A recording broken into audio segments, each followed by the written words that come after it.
Kiai Imad tadi lagi-lagi mengatakan ini murni ilmiah. Tapi sayang Kiai Imad pidato di berbagai tempat cenderung kemudian membawa isu-isu yang sifatnya rasis, ya, anti kepada mestinya ilmiah saja utarakan, tidak usah begitu-begitu. Tapi sebentar, Kang Mulas, saya coba tampilkan bagaimana hasil polling pada Suka TV ya, bahwa dampak dari tesis Kiai Imad itu ternyata memang ada dampaknya. Saya coba nih hasil polling pada Suka TV nih. Yang saya lakukan dalam penelitian nasab habaib ini sangat tidak ada hubungan dari awal dengan masalah-masalah peran-peran mereka di dalam sosial politik. Kalau kita bicara tentang peran politik habaib, memang peran politik habaib ini berkelindan sejak datangnya para habaib ini, imigran-imigran dari Yaman ke Indonesia. Kita tahu bahwa di awal abad ke-19 sampai tahun 1943 adalah masa di mana para habaib, ini disclaimer dulu bahwa habaib itu dalam perspektif saya adalah para keturunan dari Ba'alawi, keturunan Alawi bin Ubaidillah itu kita sebut sebagai habaib. Seperti peran politik yang dilakukan oleh seorang yang bernama Utsman bin Yahya.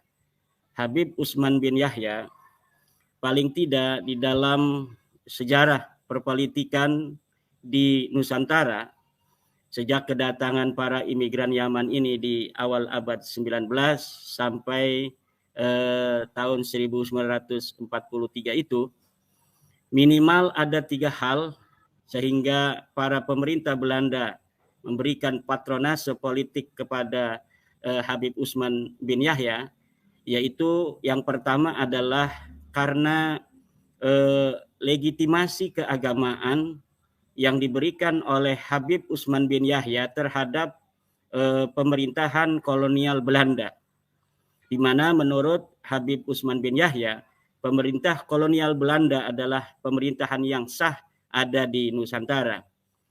Yang kedua adalah peran-peran yang dilakukan oleh Habib Utsman bin Yahya terhadap delegitimasi terhadap perjuangan-perjuangan para pahlawan, para pejuang-pejuang pribumi di dalam rangka mengusir penjajah dari bumi Nusantara ketika itu belum bernama Indonesia, masih dikenal di dalam geografi dunia dengan nama Hindia Belanda.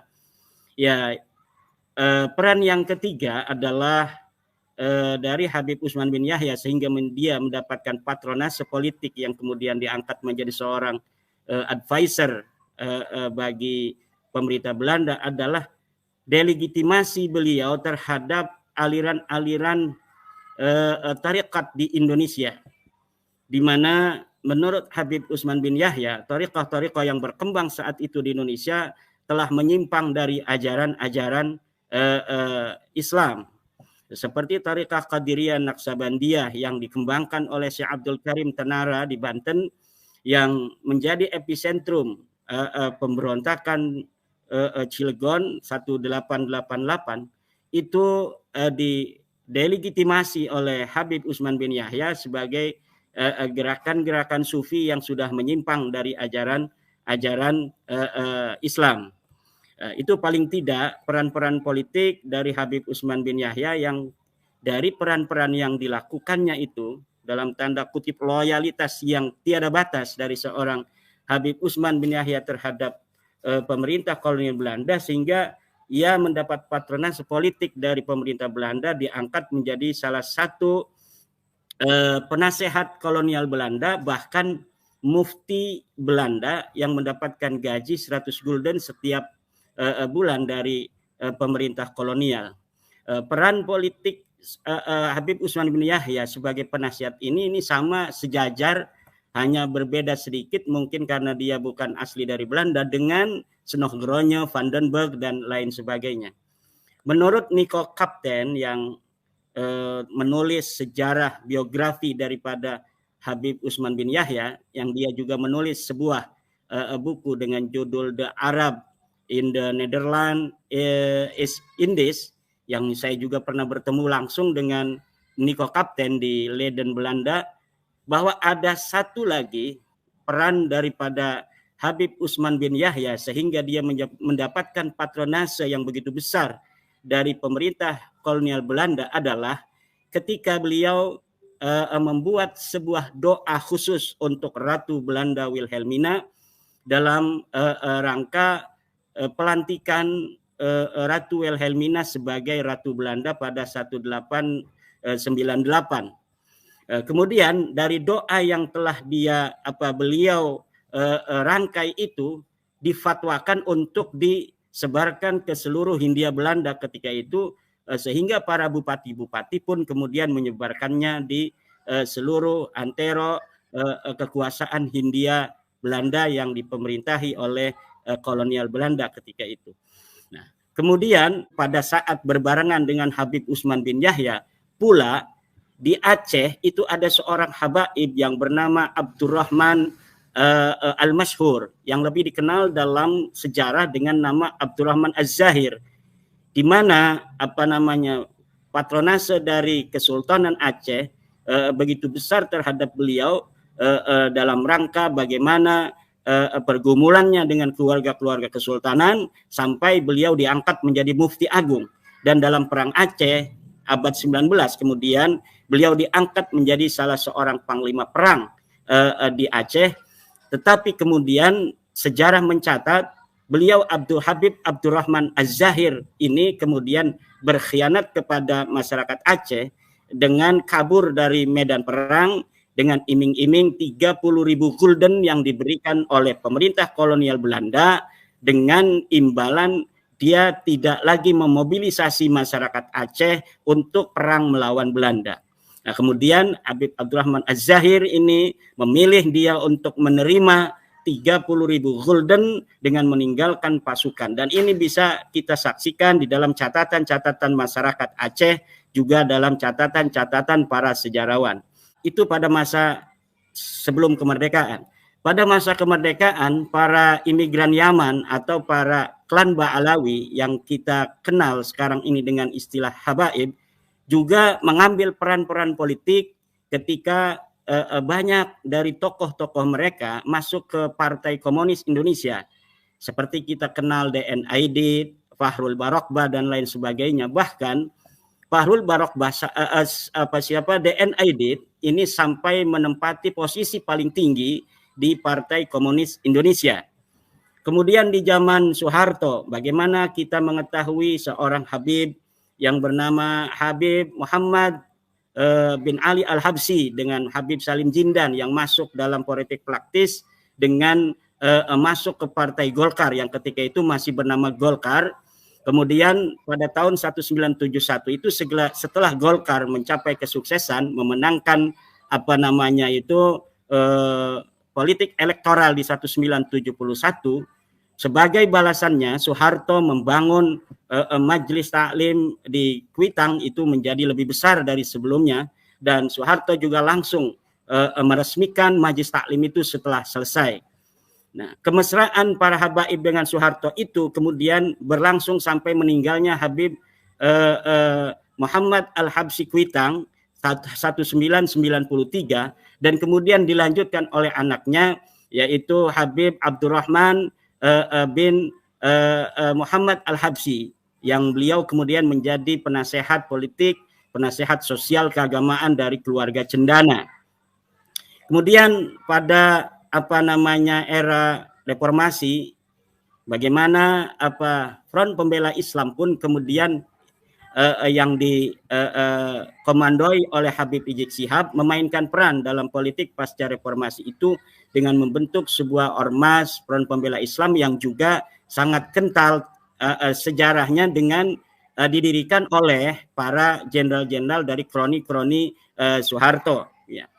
Kemudian pada politik 2019, para habaib ini pula kemudian memainkan peran-peran politik dengan mendukung Prabowo dan Sandi sebagai calon presiden dan wakil presiden, yang juga Prabowo kita kenal sebagai menantu daripada keluarga Cendana, daripada Jenderal Soeharto.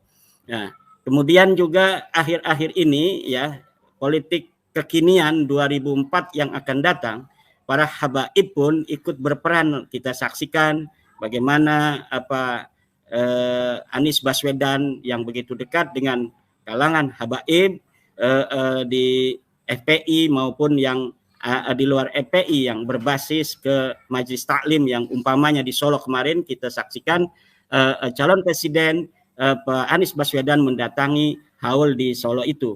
Juga bagaimana di pihak yang sebelah yaitu pihak Prabowo Sandi, di situ ada Habib Lutfi bin Yahya yang juga memainkan peranan yang rupanya juga cukup penting di dalam pasangan Prabowo Sandi itu ya. Yang saya belum lihat adalah dari pasangan Ganjar dan Mahfud MD. Apakah di situ ada juga peran-peran habaib yang masuk ke dalam kancah perpolitikan 2024 ini dengan mendukung Mahfud, Ganjar dan Mahfud. Nah, itulah gambaran di mana para habaib ini, para Ba'alawi dari sejak kedatangannya sampai sekarang ini tidak bisa dipisahkan, ya, tidak bisa dijauhkan dari peran-peran politik dari mereka. Oke, Kiai Imad, ini kan peran politik para habaib itu sangat panjang di dalam sejarah pra kemerdekaan dan juga di era reformasi. Nah, ini kemudian beberapa tahun yang lalu atau 1 tahun lah ya, kemudian Anda mengungkap tentang terputusnya nasab habaib. Nah, ini tentunya ada dampak psikologis, dampak sosiologis, dan dampak politis. Nah, sejauh ini Anda bagaimana nih mengamatinya? Kalau dari apa yang saya lakukan dalam penelitian nasab habaib ini sangat tidak ada hubungan dari awal dengan masalah-masalah peran-peran mereka di dalam sosial politik. Semata ini adalah dalam rangka penelitian ilmiah terhadap nasab mereka yang berawal daripada maraknya dari pengakuan-pengakuan oknum-oknum habaib bahwa di dalam dirinya mengalir darah Rasulullah, yang saya kira dengan ayat-ayat Al-Qur'an, walakin Rasulullah wa ma kana Muhammadun aba ahadin min rijalikum walakin Rasulullah, bagaimana Siti Aisyah memanggil Nabi Muhammad SAW dengan panggilan-panggilan kemuliaan ya Rasulullah. Nah, itu saya kira tidak pantas bagi orang-orang yang walaupun memiliki riwayat mereka dalam catatan umpamanya sebagai itu Rasulullah yang sahih untuk memanggil hari ini dengan sebutan-sebutan yang tidak memuliakan, tetapi memuliakan Rasulullah, tetapi dengan panggilan yang ketika dia memanggil itu ada ungkapan dari dirinya bahwa mereka harus dimuliakan oleh karena mereka memiliki keterikatan dengan Rasulullah. Jadi di situ ada kapitalisasi dari pengakuan mereka itu untuk mengambil keuntungan dari pengakuan-pengakuan mereka di tengah-tengah masyarakat. Ini yang mendorong, memotivasi saya kemudian untuk meneliti apakah betul mereka memiliki ketersambungan.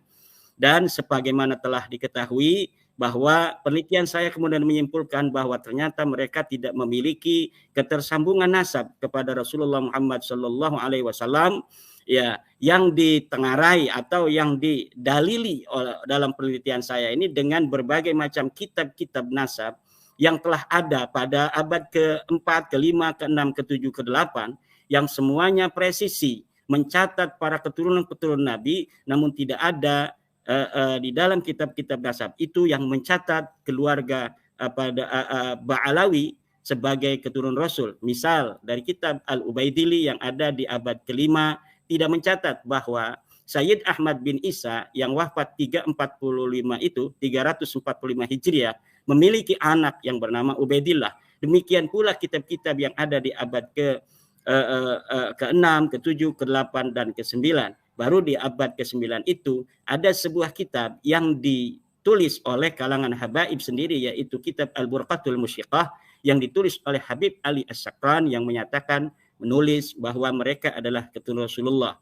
Dan juga penelitian saya itu kemudian selaras dengan hasil uji tes DNA beberapa kalangan habaib yang ada di Timur Tengah, di mana dari keluarga-keluarga mereka itu telah terbukti DNA-nya tidaklah identik dengan DNA para sadah yang ada di Saudi, yang ada di Yordan, yang ada di Kuwait, yang ada di Qatar, yang ada di Maroko, di mana para sadah-sadah yang lain itu berhaplogrup J1, sementara mereka hasilnya adalah haplogrup G, di mana menurut penelitian para pakar-pakar biologi bahwa haplogrupnya keluarga besar Rasulullah mulai dari Nabi Ibrahim sampai hari ini harusnya memiliki haplogrup yang sama, yaitu haplogrup J1.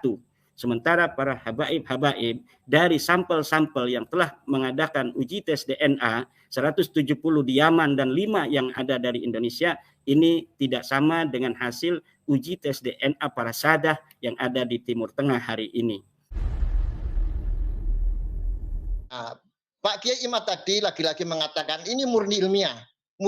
Tapi sayang Kiai Imad pidato di berbagai tempat cenderung kemudian membawa isu-isu yang sifatnya rasis, ya, anti kepada mestinya ilmiah saja utarakan, tidak usah begitu-begitu, sehingga mungkin bisa diterima perlahan-lahan. Secara ilmiah harus disampaikan dengan narasi-narasi ilmiah, sehingga saya ada catatan dari Kiai Imam Jazuli, mungkin memperhatikan pidato-pidato Pak Kiai Imad yang kemudian itu membuat kesimpulan bahwa apa yang disampaikan Pak Kiai Imad tidak murni ilmiah tapi sudah berbau politik. Itu persepsi orang, ya.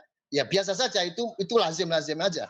Nah, yang kedua mungkin soal tentang apa, ini saya ketemu teman-teman yang biasa ngundang habaib, sekarang sudah tidak begitu ngundang katanya.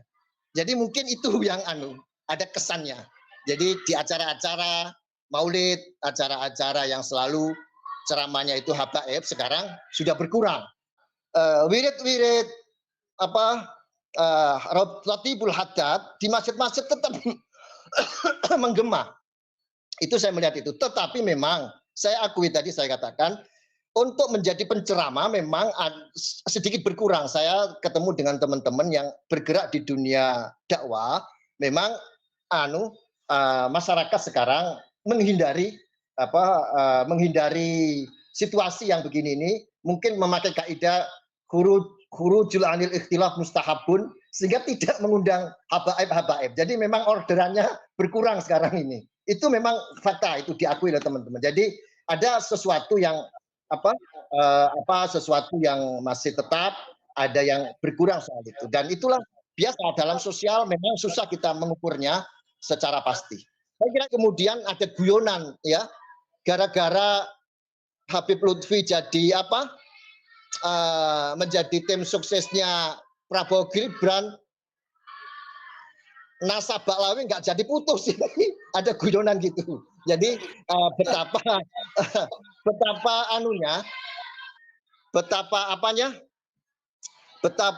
masyarakat itu selalu menarik-narik, ya, ke arah politik, ya. Padahal Pak Kiai Imad tadi sudah meyakinkan bahwa apa yang dilakukan semata-mata ilmiah.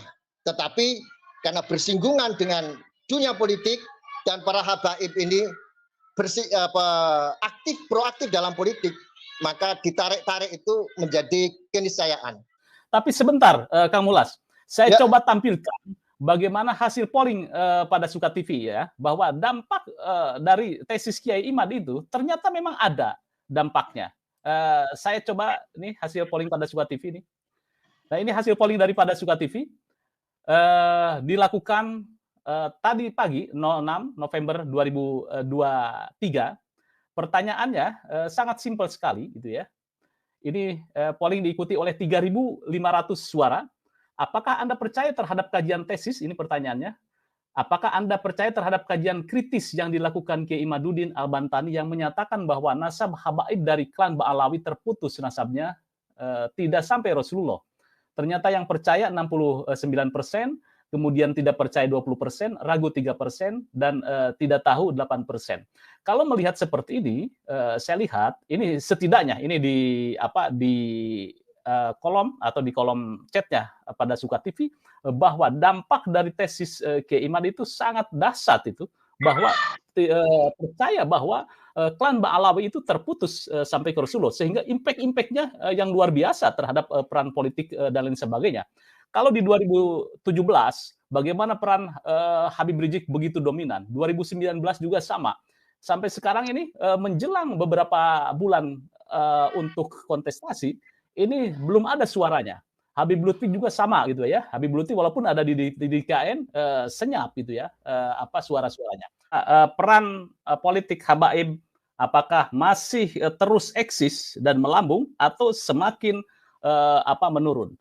Silakan Prof. Ikam. Saya setuju bahwa apa yang dilakukan oleh Yai Imad ini kalau hanya dilihat dari segi kepentingan sains, kepentingan upaya untuk mencari truth, itu luar biasa. Saya sangat mengagumi bahwa pada akhirnya para ilmuwan muslim di Indonesia itu mampu juga untuk menerobos batas-batas yang biasanya hanya diklaim oleh orang-orang Timur Tengah atau orang-orang Asia Barat. Apa yang dilakukan oleh Yai Imad, terlepas bahwa sekarang ini masih terus berjalan, terus mengalami polemik dan lain sebagainya, bagi saya ini sesuatu tanda bahwa kualitas keilmuan dari tokoh-tokoh seperti Yai Imad ini luar biasa dan harus diakui. Langkah yang selanjutnya adalah bagaimana agar supaya ilmu yang dikembangkan oleh Yai Imad termasuk konklusi-konklusi sementaranya ini juga dikenal di dunia, dan ini nggak cukup kalau hanya dengan menggunakan bahasa Arab, karena saya yakin Yai Imad itu bukunya yang bahasa Arab banyak sekali. Nah, bagaimana dia itu juga ditulis di dalam bahasa Inggris. Kalau itu ditulis dalam bahasa Inggris, nanti in no time biasanya akan kemudian tersebar dalam bahasa-bahasa yang lain.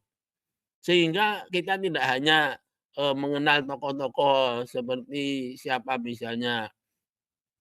tokoh yang pemikir dari Iran itu ya, kemudian yang dari India misalnya Iqbal dan lain sebagainya itu ya. Tetapi mungkin dan insya Allah pemikiran dari generasi Yai Imad ini juga akan bisa seperti itu. Namun ya catatan saya adalah agar supaya Yai Imad ya, karena keadrengan bahasa Indonesia keadrengan itu, karena greget beliau yang sangat besar, ghirah yang sangat besar ini, jangan sampai melupakan bahwa ada dimensi-dimensi selain keilmuan pure tadi itu yang selalu menyertai, yaitu power tadi itu. Nah, sehingga kemudian ketika dijelaskan kepada publik, apabila kemudian tidak pas di dalam penyampaian sehingga diberikan kepada orang-orang yang memang pada hakikatnya tidak senang pada kajian keilmuan yang dicari hanya dimensi politiknya dan lain sebagainya itu, maka yang terjadi adalah polemik. Jadi yang saya khawatirkan adalah kalau polemik itu kemudian tidak terkendali, saya khawatir ini mengganggu greget dari Yai Imad dan kawan-kawan untuk terus menjadi pionir dan penerus pengkajian ilmiah yang luar biasa ini. Karena kemudian beliau mungkin disibukkan oleh untuk ngeladeni orang ribut ini, atau mungkin ya entah dengan bagaimana caranya kemudian capek juga Yai Imad dan kawan-kawan ini karena merasa terganggu juga. Ya masih mending kalau kemudian Yai Imad bisa pindah ke Irak atau ke Iran atau ke Turki supaya kemudian bisa melakukan kajian yang lebih lebih konsentrasi dan lain sebagainya. Kalau enggak, kalau harus di Banten dikresek melulu kan. Sementara yang mengganggu tadi itu makin lama makin banyak, bukan makin sedikit. Nah, ini akan menjadi gangguan, padahal yang saya sebut sebagai proyek besar atau grand project dari Yai Imad dan lain-lain itu menurut saya ini harus diakui sebagai kemajuan yang luar biasa. Nah, itu satu ya. Yang kedua juga bahwa kalau kita melihat implikasi politik, tentu tidak bisa kita melihat apa yang terjadi di sekarang dan menjelang pemilu atau setelah pemilu. Ini akan memerlukan proses panjang. Tadi dengan sangat brilian ya, Yai Imad menjelaskan bagaimana semacam genealogi dari peran para habaib ya, terlepas bahwa beliau setuju atau tidak dengan peran mereka mendukung pemerintah Belanda dan lain sebagainya itu. Tapi Yai Imad disengaja atau tidak menjelaskan bahwa itu ada proses yang sangat panjang, berabad-abad, yang kemudian menyusun suatu korpus tentang bagaimana para habaib ya dari Alawi tadi itu kemudian menjadi satu kekuatan tersendiri yang kemudian mempunyai pengaruh kepada masyarakat Islam atau bahkan bangsa Indonesia. Nah, kalau kemudian kajian-kajian yang dilakukan oleh Yai Imad dan kawan-kawan ini ya kemudian akan membalikkan diskursus tentang apa yang dilakukan oleh di dalam sejarah Ba'alawi yang panjang tadi itu menjadi sesuatu yang berbeda, maka saya yakin ini juga takes time, akan memerlukan waktu yang panjang.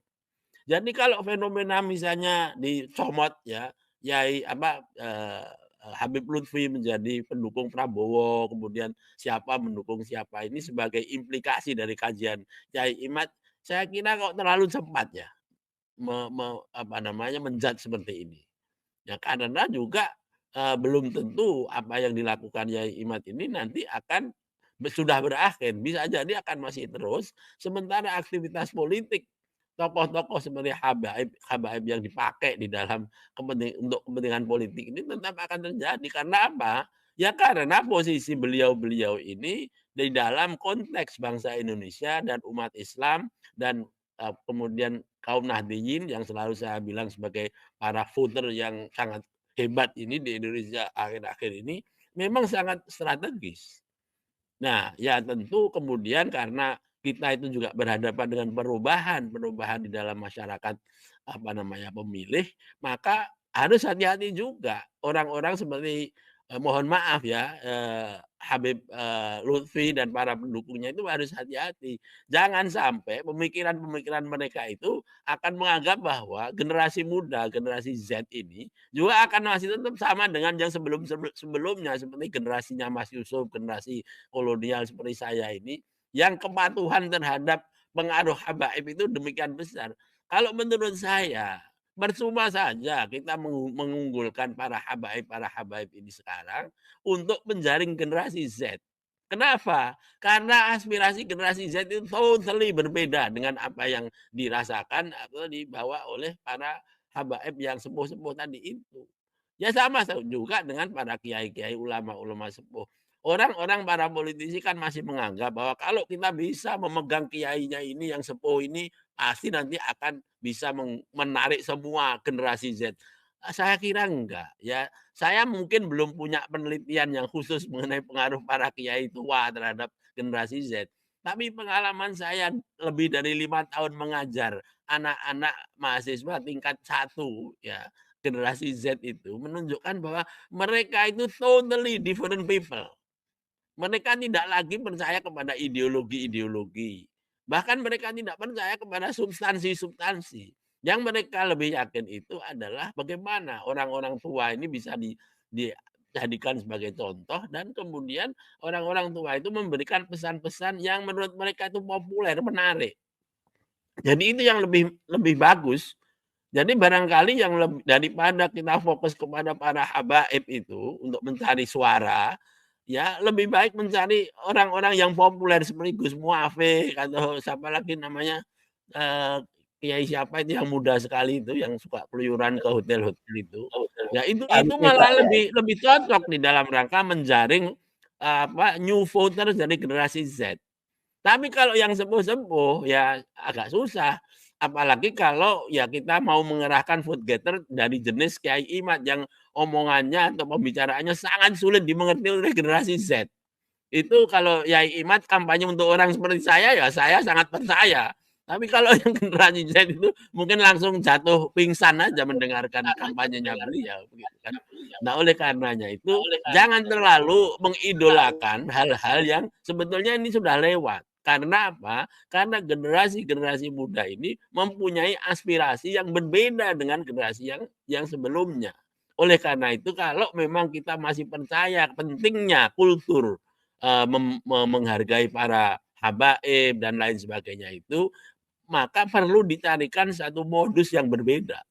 Bukan dipakai sebagai alat komunikasi seolah-olah mereka itu sama dengan para buzzer dan lain sebagainya itu.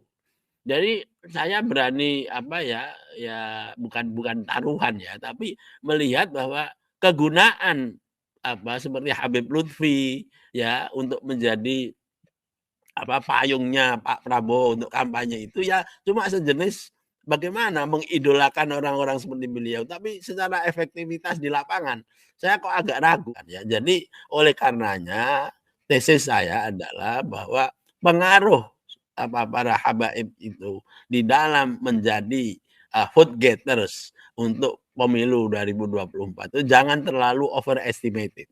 Demikian, Mas. Ya, baik. Mungkin perlu ditanggapi, Kiai Iman. Ya, terima kasih Mas Yusuf. Terima kasih juga atas apresiasi dari Prof. Hikam dan Kiai Mukhlas tentang bahwa adanya persepsi dari sebagian masyarakat bahwa penelitian saya itu tidak bisa dijauhkan dari persepsi politik ya yang kental itu. Bisa saja mungkin dipahami demikian karena memang yang kita bahas adalah orang-orang yang selama ini atau bukan orang, satu klan yang selama ini sangat kental hubungannya dengan politik Indonesia. Jadi ketika peran-peran politik yang dijalankan misal oleh Habib Rizik Syihab pada 2016 di DKI Jakarta, kemudian 2019 di Pilpres begitu kental, kemudian dari apa yang ada di dalam perjalanan politik mereka yang dijual adalah diantaranya adalah agama yang di dalamnya sangat berkait erat dengan nasab mereka sebagai yang dikenal sebagai selama itu ya dulu itu sebagai keturunan Rasulullah, maka mungkin ada hubungan yang erat di mana power yang mereka miliki ketika itu berhubungan dengan apa yang sekarang ini sedang saya permasalahkan, yaitu nasab mereka yang tersambung atau tidak kepada Rasulullah Muhammad SAW. Persepsi masyarakat atau pendukung mereka yang mengatakan bahwa ini ada muatan politik karena mereka merasa bahwa mereka mencapai titik tertentu di dalam tahapan-tahapan politik mereka selama ini adalah dibantu oleh nasab itu. Maka tidak boleh tidak pandangan mereka tentang itu pun akan berkait dengan nasab dari apa yang saya teliti sampai detik ini. Kemudian masalah Kamulas, kalau meneliti saja, ilmiah saja, kalau ceramah jangan rasis dan sebagainya.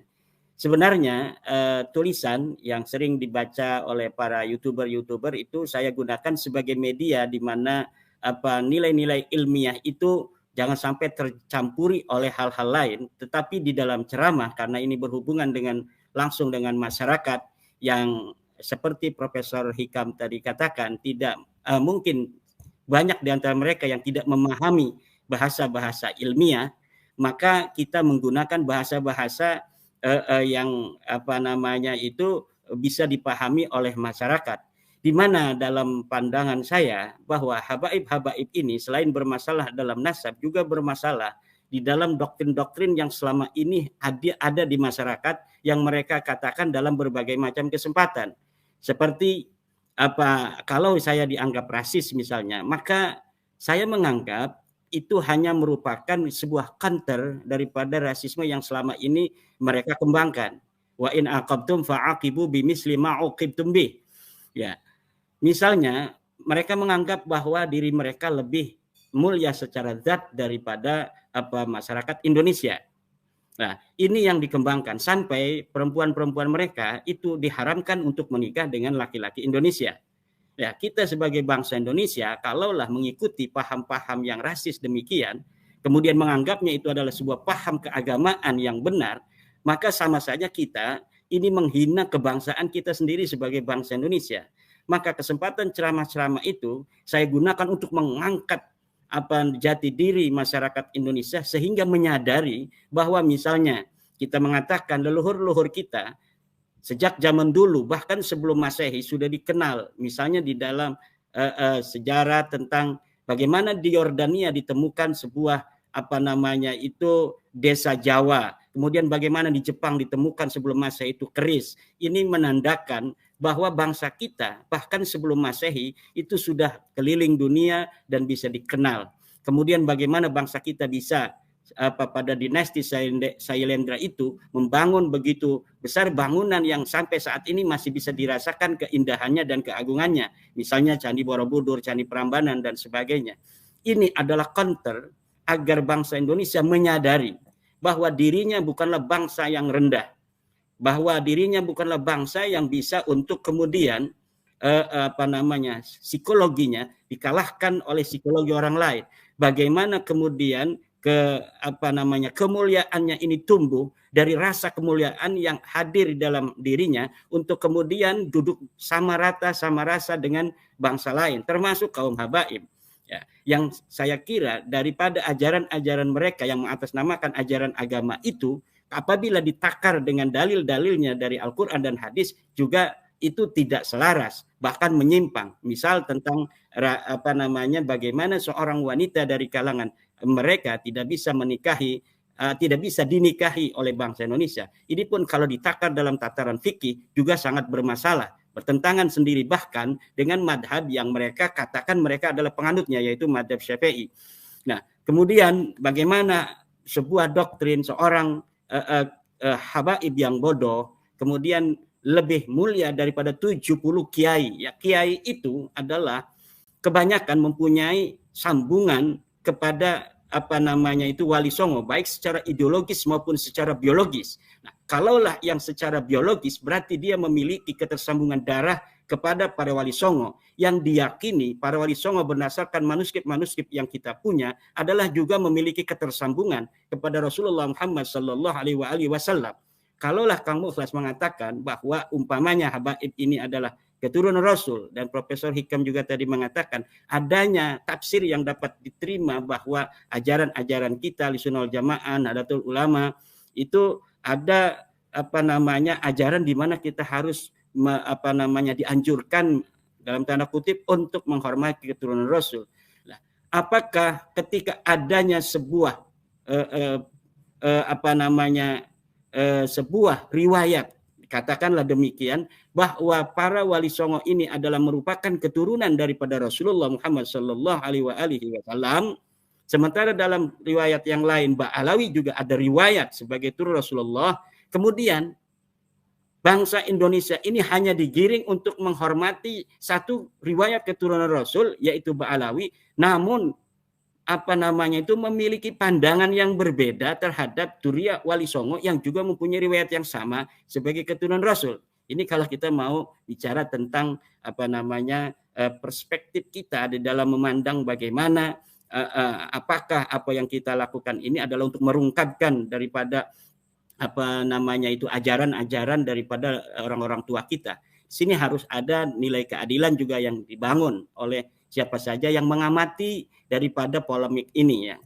Kemudian hal-hal yang lainnya juga, misalnya seperti saya katakan bahwa mirip mereka dengan Yahudi, yaitu mirip dengan Yahudi daripada kelakuan-kelakuan yang selama ini saya anggap itu ketika membaca tafsir-tafsir dari para ulama ada kemiripan dari apa yang kita terima dari doktrin-doktrin para habaib ini dengan doktrin-doktrin kaum Yahudi. Misal tadi seperti tentang pernikahan yang tidak sekufu antara kaum mereka dengan kaum yang lain. Begitu pula kaum Yahudi itu memiliki hal yang sama. Mereka tidak menikahkan anak-anak perempuan mereka terhadap bangsa lainnya. Kemudian bagaimana yughayyiruna kalam Allah misalnya. Mereka yughayyiruna kalimatillah atau apa itu dalam Al-Qur'an, koreksi kalau saya salah, bahwa di antara sifat-sifat Yahudi itu sering merubah-rubah aturan, merubah-rubah sejarah dan lain sebagainya. Nah, ini yang kita ingin sadarkan terhadap kaum muslimin yang merupakan kewajiban bagi kita sebagai orang yang diberikan sedikit pengetahuan, kemudian kita memberikannya kepada masyarakat. Jadi kalaulah itu dianggap agak rasis, ya karena memang ini mengcounter daripada doktrin-doktrin rasis yang telah berjalan puluhan tahun, kemudian kita mengatakannya dengan membalikan logika-logika yang selama ini mereka kembangkan itu, mungkin ini akan terjadi gesekan, dan itu saya juga sudah dapat memperhitungkan. Makanya saya tidak terlalu mempermasalahkan misal tentang bagaimana ketika saya berceramah ada penolakan dan sebagainya. Saya kira tidaklah bijaksana kalau kita langsung menyalahkan mereka, sementara dulu kita juga ikut di dalam berperan mengajarkan itu. Kita coba lihat di dalam kitab saya Al-Fiqratun Nahdiyah, itu di dalam bab bagaimana kita menghormati para keturunan Rasul. Sebagai contohnya saya ambil Ba'alawi sebagai salah satu keturunan Rasul yang dikenal. Walaupun di situ masih saya cantumkan keturunan Wali Songo merupakan keturunan dari Ba'alawi, karena memang pada saat itu ketika saya menulis, pengetahuan saya bahwa para Wali Songo itu pun merupakan keluarga dari Ba'alawi. Tapi ketika manuskrip kita dapat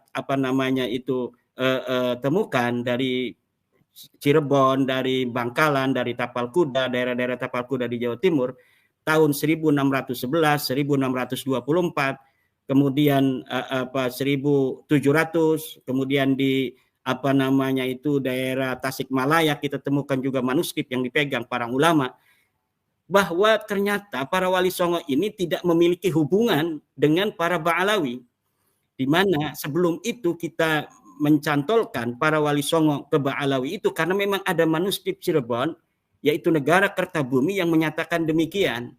Kemudian secara masif dikembangkan ketika Habib Salim bin Jindan itu masih hidup, yang sering bersilaturahmi kepada kesultanan-kesultanan baik di Banten, Cirebon, Madura, kepada para kiai-kiai untuk mengkampanyekan bahwa memang para sultan-sultan, para wali itu adalah keturunan dari Ba'alawi. Kemudian karena ada dari ulama yang mengatakan ada manuskrip yang ditemukan, yaitu manuskrip Negara Kertabumi, bahwa ini adalah para Wali Songo memiliki jalur ke Ba'alawi, maka kita terima. Maka saya pun menulis di dalam kitab saya Al-Fiqratun Nahdiyah bagaimana umat Islam harus menghormati para keturunan Rasul, di antaranya adalah Ba'alawi, di mana Ba'alawi ini ada dari jalur Wali Songo, juga ada dari para habaib yang datang abad ke-19 dari Yaman.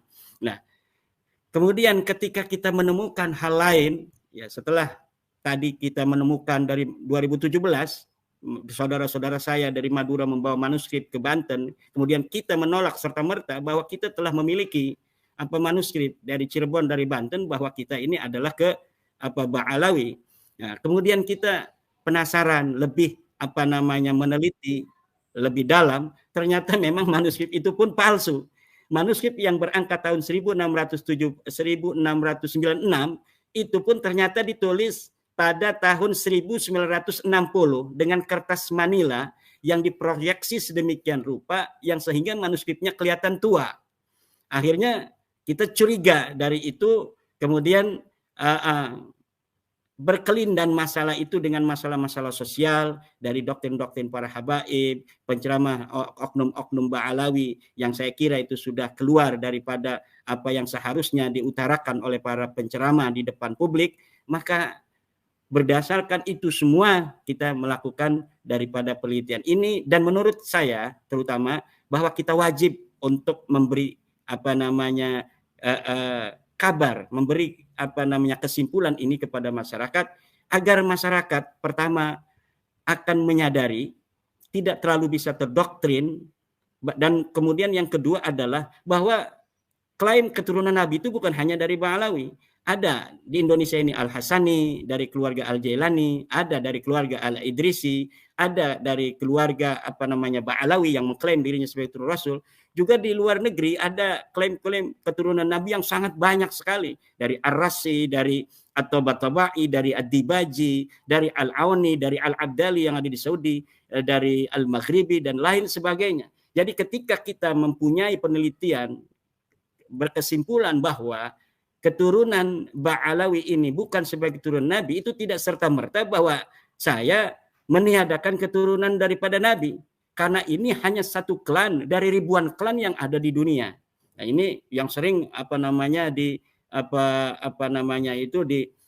diungkapkan oleh pendukung-pendukung Ba'alawi, bahwa ketika saya menafikan, membatalkan, memaudhu'kan nasab Ba'alawi, saya digiring, di framing sebagai orang yang menafikan duriyah daripada Rasulullah SAW. Tidak, karena duriyat Nabi itu berbagai macam jalur, dari Al-Hasani, dari Al-Husaini. Dari Al-Hasani itu ribuan marga yang ada di dunia hari ini, dari Al-Husaini pun demikian.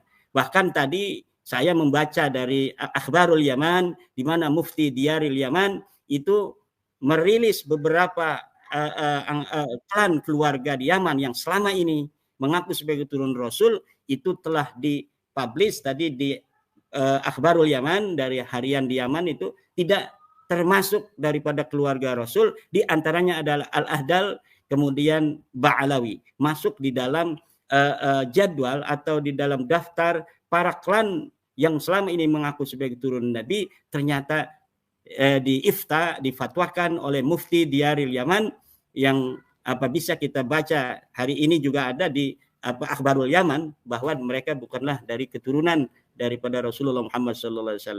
Jadi kepada terutama Kiai Mukhlas, bahwa apa yang selama ini didengar dari apa yang saya ungkapkan di atas panggung ceramah ini lebih terhadap counter dari doktrin-doktrin yang selama ini dikembangkan oleh para habaib, yang tujuan saya adalah untuk menjaga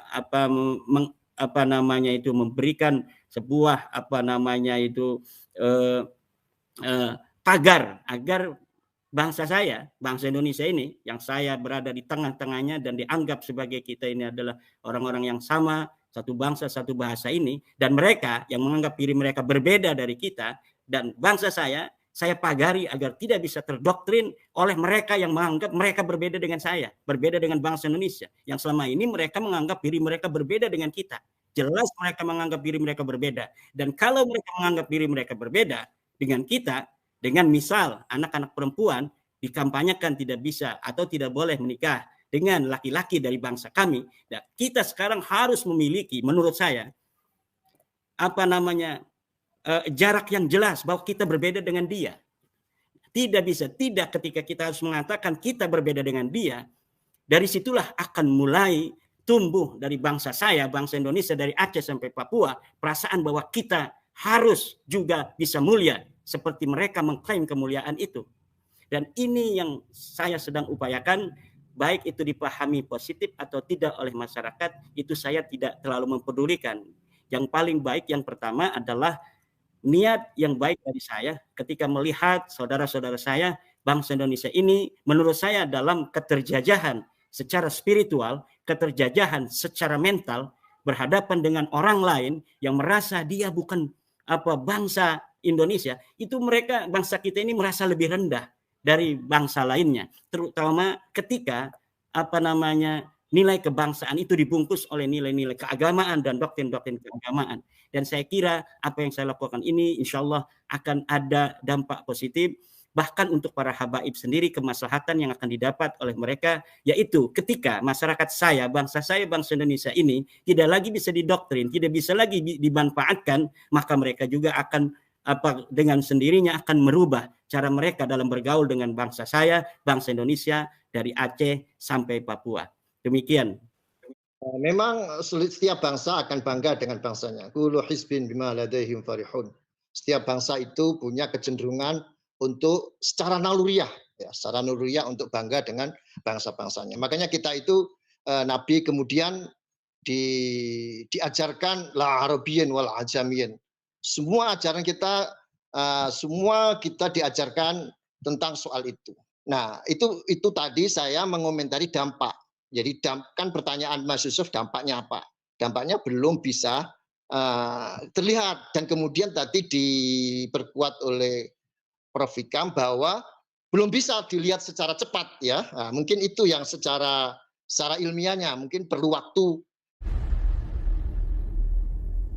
Nah, kalau kemudian tadi ditanyakan oleh Mas Yusuf, apa dampak dari persoalan ini dalam perpolitikan nasional, saya setuju juga dengan Mas Yusuf bahwa salah satu dampaknya adalah meredakan ya kelompok-kelompok yang selama ini mempolitisasi persoalan-persoalan yang terkait dengan habaib dan lain sebagainya itu untuk sedikit terkendali begitulah ya. Oke, baik. Mungkin Kiai Iman bisa memberikan konklusi singkat dan padat. Silakan, Kiai Iman. Ya, yang pertama terkait dengan politik, karena ini kita bicara awal adalah tentang peran politik para habaib. Mudah-mudahan para habaib untuk tahun 2024 ini tidak lagi mengkapitalisasi nasab di dalam konstelasi politik 2024 ini, karena tidak boleh nanti akan berkelindan dengan masalah-masalah keagamaan. Jadi nanti politik identitas itu akan kembali kental seperti 2019 apabila para habaib ini dengan kehabaibannya itu terjun dalam politik, kemudian mengkapitalisasi nasabnya atau tafsir-tafsir keagamaan untuk melegalisasi misalnya calon tertentu bahwa ini adalah calon yang agamis, inilah calon yang islamis dan lain sebagainya. Karena ini adalah politik, maka akan mendapat counter dari yang lainnya yang mungkin juga nanti akan membawa isu-isu semacam penelitian ilmiah saya ini ke arah itu, yaitu diseret-seret untuk berhadap-hadapan dengan para habaib dalam kontestasi politik. Ya. Jadi saya kira nanti 2024 ini akan menjadi sebuah perhelatan politik yang betul-betul hanya masalah politik biasa saja, 5 tahunan sebagai hal-hal yang menjadi rutinan kita dalam berbangsa dan bernegara yang harus melalui 5 tahun kita harus memilih seorang pemimpin, kemudian 5 tahun lagi kita memilih lagi. Kalau nggak suka 5 tahun ini dengan pemimpin yang terpilih, maka kita tunggu saja nanti 5 tahun lagi, mudah-mudahan dia tidak terpilih lagi menjadi pemimpin. Ya, baik. Ada lagi, Kiai Imad? Sudah cukup? Saya kira cukup.